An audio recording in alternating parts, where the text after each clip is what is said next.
Opani gapini bitta eshitinglar-da, nima deyishni o'zinglar bilasizlar. Butun dunyoni kim boshqaryapti hozir? Kim boshqaryapti? Erkaklar boshqaryapti.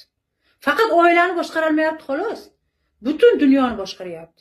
Oilani biz tizginni ushlab olganmiz. Prezidentlar ham erkaklar, harbiylar ham erkaklar, snayperlarda ham erkaklar, to'g'rimi? Chegarada erkaklar, to'g'rimi?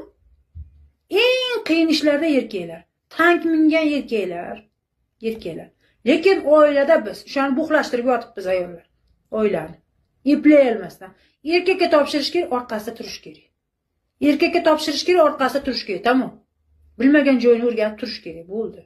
Topshiring muammoni, topshiring. Hozir dadam bilib qolsa deb turib hayiqtirib qo'ymaysizmi? Hozir dadam bilib qolsa deb hayiqtirib qo'ymaysizmi? Meni ham qo'shib urishib qo'ying deb qo'ying yeringizga. Bolalaringizni-da, bolalaringiz eringizdan hayiqtirib olmasangiz, ittalam hayiqtira olmaysiz. Hech kimdan hayiqmaydi. Pulni yeringizga topshiring, undan ko'p qilib olmaysizmi? Barakani yo'q qilib, bu cho'ntakdan bu cho'ntakka, bu cho'ntakdan bu cho'ntakka. Tushunadi, hamma narsani tushunadi erkaklar. Tushuntirib bilish kerak xolos. Hammasini tushunadi.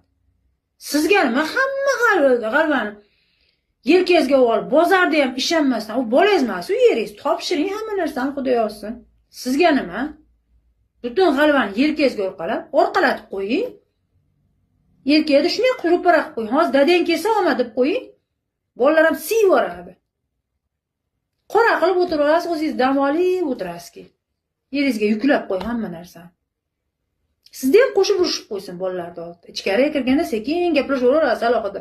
Xato qilgan joyini, dadasi men bitta xato qildingiz bolalar oldida unaqa deb endi sekin aytaverasiz. Ertadan keyin qaynona kelin munosabatlarda ham qiynalib yurasizlarki. Otadan qo'rqib turmasa farzand sizni kiyib boradi, boshqa narsa qilib boradi boshingizga chiqib. Shuning uchun otadan qo'rqitib olinglar birinchi o'rinda.